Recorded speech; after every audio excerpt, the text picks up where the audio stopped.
Hey guys, this is OddOneGaming. This is going to be another Watcher Films video. In today's video, we're going to be tackling artifact material rate, specifically stage 19. So I'm going to show you stage 19 today, and then tomorrow I'm going to post a video when I'm going to be doing stage 20. Now, those stages are the ones that become a little bit more specific, right? Up until 18, you can get just the normal flawless meteorite and mithril, and obviously the lower level ones, the radiant and so on. But once we get to 19, 20, 21 and 22, it's pretty much a little bit different because you're farming and you're getting specific ones. So for stage 19 and 21, you're getting the Titan meteorite, which only, when you forge, you can only get artifacts that are specifically for ground units, and the team you're going to be using are going to be as well ground units. And then when we're talking about stage 20, it's mostly about platform heroes, right? So they're a bit different on what you can use and what not. So I'm going to show you, I already beat it like a few days ago. This is my free-to-play account, right? The one that I use for the free-to-play challenge that I'm continuing to play. And pretty much stage 19 is the same team that I used as during the challenge, right? So it's mostly epics, right? Epics and the free Volca. And this is kind of the team that I'm using. This is the one that works for me. Now, it does depend a little bit on the build and the gear that you have, right? Because you do need some specific, pretty strong builds and whatnot. You need some decent artifacts on your team in order to be able to do this. And, all of that is just going to be the difference between you actually making it or not. But let's go ahead and let's try and win this fight, right? And then I'm going to show you the builds at the end. Now, it is a little bit tricky. It is a little bit quirky. And obviously, there is some RNG involved as in every single fight. Now, the number one thing that you want to do is, same way that I'm doing now, you want to have your main damage dealer, that's the strongest fighter that has a little bit of AoE, to be in kind of like this spot. So for example, for me, I'm using Astrid. It's like, what better option than Astrid to use than what better fighter to use than Astrid? That's a free one, has a bit of a range. Second one that I'm using is I'm actually using Livian because she can break some stun in there, so she's perfect in this spot. Then I'm putting Baron over here just to be as another tank, and obviously Hollow is my healer on the platform.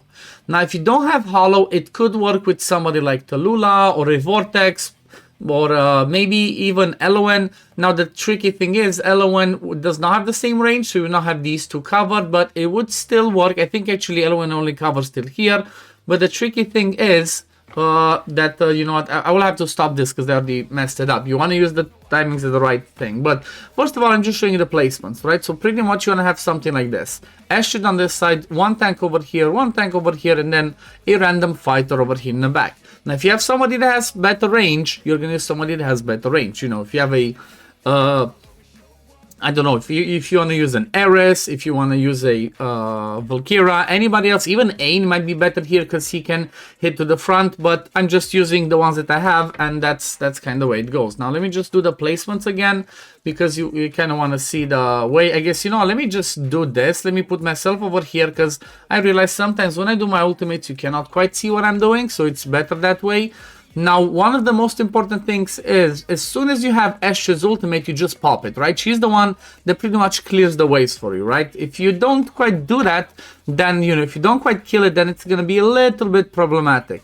Now, one little quirky thing that I can do, and maybe I should do, because, you know what? He doesn't do that much damage for me. Gluttony doesn't do that much damage. Ideally, you'd want to try and bring somebody in the team in the morale set, if you can, right? So somebody like him would be a good set, a good shot, or maybe even Baron, because he's not really blocking, right? So Baron doesn't specifically block people for us. He's just in there to stop them just in case they pass by. He's just in there to be the tank, but pretty much the goal over here is Astrid to destroy them, right? You can see that my Astrid just does the destroying. I just placed Wrath now, but then I despawn him just to give my the attack speed to Volca, so she can deal up top. You can see up top, I'm using Volca, which again, it can be whoever's your best other fighter that can do a little bit of, or like, not the best, but one of the other fighters that can cover several ranges. Volca is just the perfect candidate, right? If you have a Volca, you should just be using her. There's nobody else that's better than her. You can see I'm popping the ultimates and do this. As soon as I have Astrid, I just want to do it, right? I want to kill as fast as possible. Now, you see that they're coming from up top, so those ones come and heal the boss and give them attack up. Now, you want to have a good fighter over here. I'm using, for example, a Deimos, right? Now, I'm not sure if I did the perfect timings this time around, but you know, it might be okay. As soon as he starts advancing, this is a mistake. I should have despawned Gluttony, but as soon as he starts advancing, you want to try and bring, as soon as he's in range, right, as soon as he gets over there, put your other fighter to help out, right? Just get your other fighter in there. You want to kill him as fast as you can, right? You want to kill him as fast as you can. I did a mistake over here, though. You saw that I missed, missed a couple that went through, and because of that, I might not be able to deal it, because once he does those slams, it's just game over, right? Once he starts doing those slams, it's just straight up game over. You see? So that's what it happens. Now, let me just do this again and just this time do the right timings and all that, because like I said, pretty much this is the team that I used. I just had I guess the right RNG. You want to have enough damage. I might have changed some builds in the meantime on people, so maybe she was a little bit stronger for me, something like that. But I guess I can already pop a ult. Why not? Let's pop a ult, because the thing is, even if you have your ultimates up, right? Even if you already cast your ultimates, Hollow's rage regen still works, right? So definitely keep that in mind. Her rage regen still works, even if they are already doing their ultimates, because you're gonna see how high her rage is already. That means it actually worked. Now the thing is, I'm not sure I even need Gluttony over here, right? As long as I have enough rage for Astrid to do her skills, I don't really need Gluttony at the back. As soon as Astrid has her ultimate to start killing, the reason why Livian's so amazing over here is because Livian can stun some of them, so that makes it a little bit easier. Now, the way that you want to do placing Demos is, as soon as you see 44% and he does that clap, you can place your fighter on this side, right? Because that means you're going to be good to go, as he's going to start spawning those ones. So whoever your fighter on this side is going to be, they're going to start getting that rage back, right? Now, let's see. Can we do it okay this time? Come on, Astrid. Is she going to have her rage fast enough? You definitely want to use the rage, right? You definitely want to use the ultimate, because otherwise you cannot quite kill them. I guess Gluttony in the back kind of helps a little bit, because if anybody goes past the I can already despawn him, by the way, because you know he's gonna start advancing. But if anybody passes your tank, your fighter in the back is gonna hold it up, right? Your fighter's just gonna hold the fort. Now honestly, I think on this side I could have even removed Volca, but I can leave her there. Now pop obviously Deimos over here, so you kill stuff so they don't advance. But again, once the boss starts getting and he's in range, once he starts attacking, okay, see, you want to get him, let him get close, because if you place Wrath too early, which I did last time, he's gonna die. So place your Wrath over there, boost, and now it's gonna be the RNGs itself. Do we do enough damage? Does my Astrid come back to her ultimate fast enough? Let me proc Volca at the top, so she can kill stuff over there. Now it's just gonna be like, do we do the damage in time, right? That's gonna be the way it is. Do we do the damage in time? I need Astrid to just have the ultimate ASAP. Come on. It just gets extremely close. See, it goes down to the letter. See, it's almost there, and boom, it happened, right? Now, if you don't quite kill it, obviously, if people start dying, you just put the other tank that you have on the side, which you saw in my case have Isolde. Just put Isolde and then just throw Gluttony as another damage dealer. Now, somebody that you have as a second tank to replace Livian would want to be somebody that's really strong. So someone like an Isolde, like an Oleg, like a Baron, that's preferable, because once the boss does that first AoE, he's just gonna keep hitting. Now, I guess let's go over and look at the builds, and I guess I'm just gonna maybe quickly show them, because there's so many to show, it's just insane. But it's all the usual build, right? Just being tanky. You can see your total stats over here. That's all you care about. I didn't even use her in this fight, but Awaken one, and then just a random artifact. Olag, again, usual build, just as much HP as possible, and Guardian plus these, plus life set. Again, as much HP as possible. He's Awakened 4.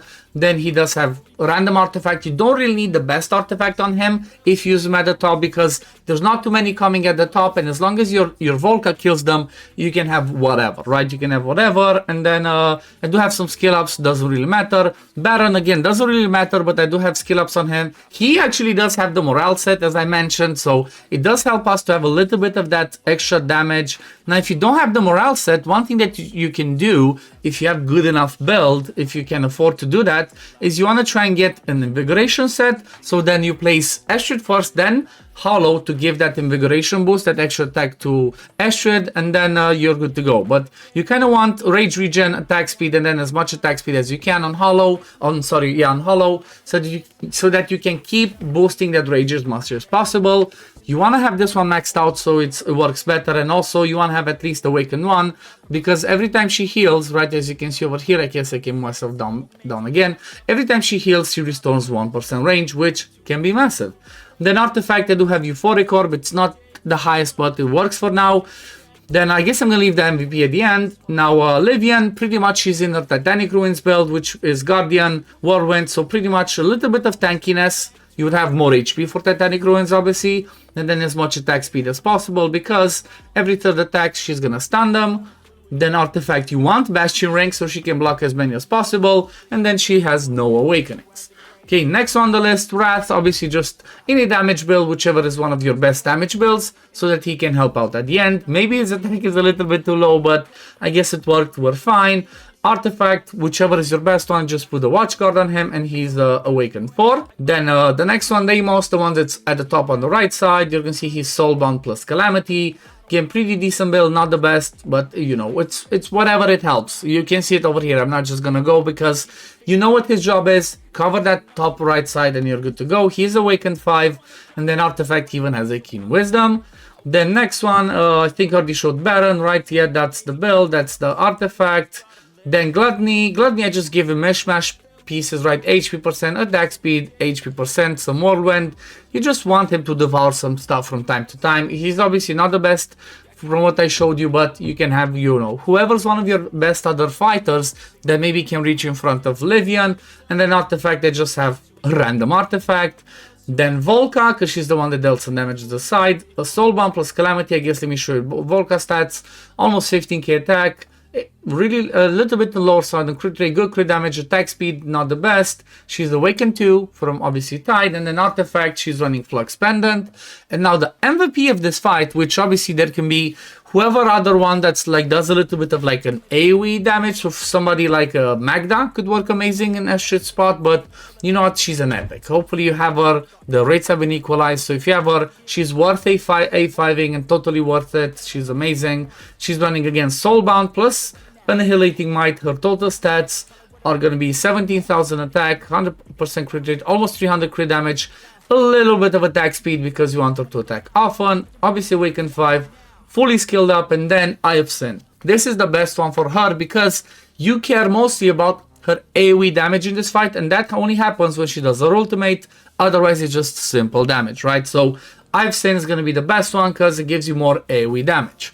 But yeah, I think that was pretty straightforward. I think that pretty much covers it. I hope this video is gonna help you out, because you know what, it's not that hard, right? Like, I didn't show you any legendary fighters, just epics and Volca, which everybody gets. So I think that should be a pretty relatable piece of content that should help people out to be able to clear this one and start farming your pieces for forging ground unit artifacts. But yeah, I guess we're gonna leave it at this for today, guys. Thank you for watching. As always, if you do enjoy my content, don't forget to like this video, subscribe to the channel to see when I upload next, because I've started posting Watcher daily.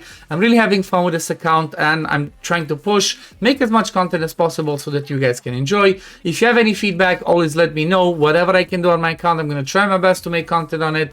But yeah, I'm gonna leave it here. Thank you for watching. I'm gonna see you on the next one. Peace, love, take care, run. Bye, guys.